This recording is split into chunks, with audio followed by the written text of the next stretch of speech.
16 noyabr tarixində OTK sınaq imtahanında 10-cu siniflərə salınmış digər sualın izahına baxırıq. Burada deyir, bu kəsri sonsuz dövrü onluq kəsir formasında göstərək, yəni surəti məxrəcə böləcəyik.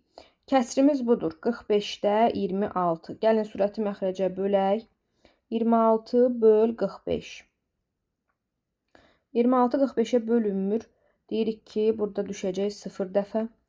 Sonra bura 0-a əlavə edirik. 260-ı 45-ə böləndə düşər 5 dəfə. 5 dəfə 5, 25. 4 dəfə 5, 20. O da 2, 22.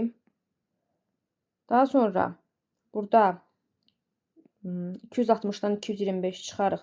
35 qalar. 35 45-ə bölünmür. Bura bir 0 artıraram. Düşər içərisində 7 dəfə. 7 dəfə 5, 35. 3 yadda. O da 3, 31. Bunu çıxarıq.